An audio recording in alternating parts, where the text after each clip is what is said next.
What's going on, guys? Got another video for you here, a little breakdown of the Maven fight, and this is again on my Ignite Ballista Totem Chieftain. Build feels pretty good. Survivability is good. You know, we've got 80 max all res on all of them, a little bit of chaos, about 65% physical damage reduction, and 100% spell suppress, 4,700 or 43 with my um, arrogance clarity. So get right into it. Cascade of Pain, that is one of her first main attacks. It doesn't do a crazy amount of damage, but as you'll see later on, there are times where it can potentially do a lot of damage if it's comboed with some of the other things that happen in the fight. So again, so these three balls that come out, there's a little brain guy that kind of floats around the outside, and he's throwing all this other stuff out too, but these are really the ones you have to worry about. These, very similar to the Uber Elder fight, will come in. If when they hit you, they drop to the ground and they create a debuff, damage over time debuff circle that can become a problem. So the ideal is to trap them right here in the dead center of the arena, as you very rarely need this center. And this is also where Maven comes to do her memory game and things like that. So if you can bait them into the center of the circle, it'll be your best bet. If they start getting caught out here, it becomes a problem very, very fast. So as you can see, we wait here, let all three hit us, dash out. There's a million things going on. These here, again, these balls don't do much damage, but again, comboed with some other things, they will start doing damage. Um, Cascade of Pain, you'll see that a lot. And you just I usually just try to run a circle around her, or if I'm far, I try to run just kind of whatever direction is available, counterclockwise or clockwise. So as you can see, three balls just came back in. What we're going to do is we're going to try to time, we're going to come stand right here. We're going to time it so that we can step onto the debuff and have them kind of stack on top of each other. So we walk in, let them detonate. Now we have a nice little circle of debuff in the center there that we don't really need. So now, once you've done a third of her health damage, the brain will come in, and at first you will have to step out onto this little balcony right here, right? And he'll do this AoE attack here. If you get caught in this, I remember seeing a video back in the day where there was a build that could tank this, but generally builds cannot withstand that damage. You will die. And again, now the brain comes in. He's going to spawn map bosses. This isn't super difficult. Sometimes you'll get a really bad combo of map bosses, and it'll be a problem. What I do want to explain is these beams right here. These beams, they're here, and then we'll see them in the last phase of when we're actually fighting Maven.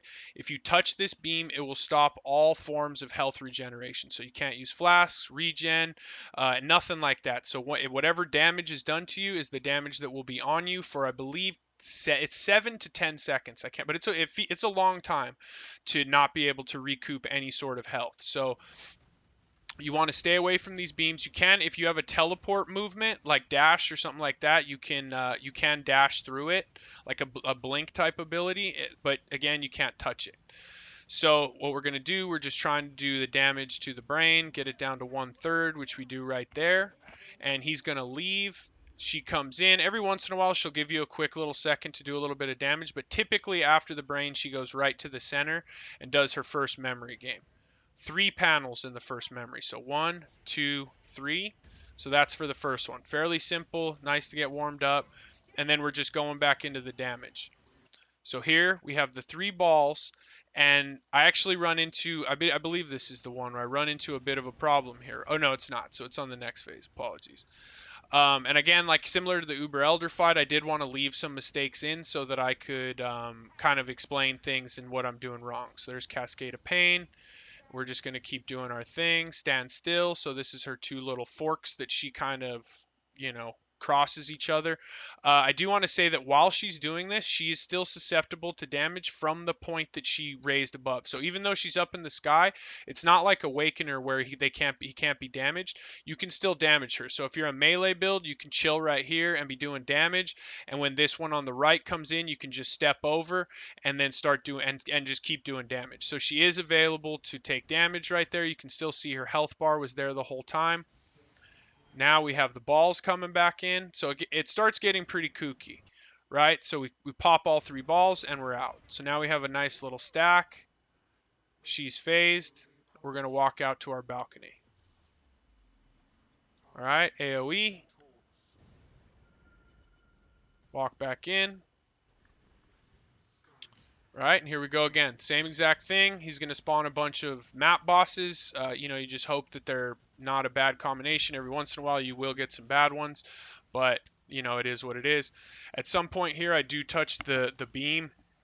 It might be on the last phase, and you can kind of see that the health regen, it can be tough. So it wasn't this one. We had good damage there, excuse me. So here's another one of her attacks. This one will also one-shot you. However, you saw how long it was up. It is very telegraphed. If you get caught in this, then I mean, you know, there's not much to say. You should be able to get out of this one, but this one will most likely kill you. Right? Big AoE. She goes to the middle. And now we play the memory game. The first one, it was 3 panels. Now it's 6. And then the last phase is 6 panels with another added mechanic. So we pay attention. I like to move on to the one that she shows first and then go from there and just be ready. It kind of helps me save remembering the first panel, and then I can just remember where I need to go from there. Do what I say, as you can see. Okay, so now I believe this is it where I make a bit of a mistake. So we go to call in or we get our balls in the center. However, the brain, he'll do this big beam. You can see it. Again, it's telegraphed, but you want to get out of this. This one will typically, again, one-shot you as well, so you want to get out. What I did not notice is I only popped 2 of the balls in the center, and I lost the third one in all this kind of hullabaloo that was going on here. So it's still chasing me. I didn't realize. Popped on me. Now I have this kind of sitting in my arena. So you hear me complaining for a second there. And but now, you know, that's a little bit of a problem. It's kind of just out there in an area that it's not the worst. The closer to the edge it gets, kind of the worse it is. But, you know, it still is a problem to some degree. So balls are chasing. I also made the mistake here because I thought that my damage over time was going to phase her and I was going to be able to bait these out of the arena. And as you can see, that was not the case. I made a mistake. All right. So we've made a bit of a mess of the arena, but again, it's not the end of the world. If you're hardcore, whatever, and this happens, you know, you can keep the fight going. You might just have to log. If you're softcore, you know, and you have portals and you've made it this far, you'll probably be all right to just take a death or 2.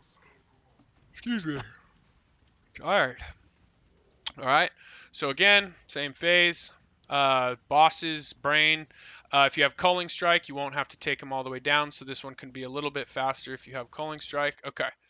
So I did want to show you that. As you can see, I had my Immortal Call go off. I touched the beam for a second. Immortal Call went off and it chunked half my life.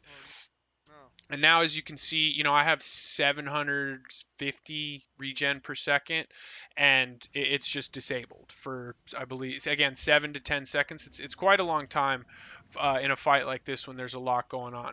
So we're back now. Regen came back. So these beams are the same as the brain beam. If you touch these, you will lose all of your recoup, regen, any sort of way to, you can't use your flasks, nothing like that. So you want to try to avoid the beams. So after the brain, again, typically you may get a quick damage phase, but normally you're going to want to just prepare for the memory game. Again, I like standing in this bottom right corner. It helps me kind of see the rest of the arena better. If you're standing at the top, you can't really see the bottom. So we're going to do our little thing here, cruise around, dash through the beam, and we touched it right there, right? We barely touched it, lost half our health, and now we can't regen. So basically, we're just going to try to run around, avoid everything, not get hit. I can't believe I'm still alive. And regen's back. So take this. That was her big fireball.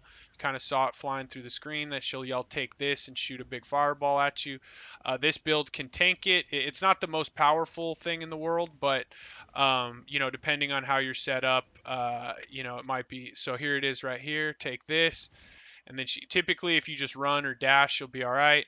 this build is able to handle it fairly well. But you know, if you're a big evade build or something like that, and you do get hit by it, it'll probably hit you pretty hard.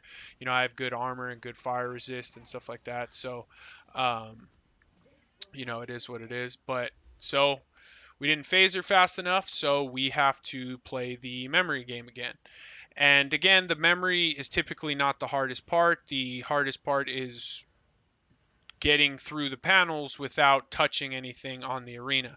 And you know, because again I made a mess of the arena, it is a bit of a problem, and I have less to work with to kind of to get around. And here we go, stand still. We can damage her at the bottom, so we throw some totems down. And I touch the beam, so now I'm in big trouble. And we get hit with stand still, and that's it. So as you can see, that regen, a lot of these mechanics aren't strong enough to destroy you, but when you can't regenerate anything and you just are stuck with 30 health or whatever it is, it can become a problem really fast. So that's why I wanted to have some mistakes in this fight, because I wanted to be able to explain them to you and what I had done wrong and things, and now you can see kind of the repercussions of my mistakes and why you want to try to, you know, for instance, get the debuff balls in the center, and you know, try to, you know, do you know, more damage is obviously nice, but there's certain things that are just unavoidable, you know. Maven is one of those bosses though that if you can just do an insane amount of damage, the fight is much easier. Uber Elder isn't quite that way because of the phases, and there's a lot of things that go on in that fight. But that's it, guys. So as you can see, it's nothing crazy. It's, you know, it's just a matter of it's a skill test basically. I think Tribe Polar Bear was made a video, and he's talking about skill tests, right? Where you don't need tons and tons of damage, you just need knowledge of the fight, and you'll be okay. Some practice, things like that. So if you guys have any questions, let me know. You know, please like and subscribe if you're enjoying these. You know, if you guys want to see them deathless or whatever, like, that's all possible. I just thought that, you know, it would be better to kind of show some deaths and some mistakes and kind of be able to explain them and stuff like that. So that's it for this one, guys. And if you are interested in the Uber Elder fight and you haven't done that yet, there's a video for that. So be sure to go check that out, and we'll see you on the next one. Take it easy, guys.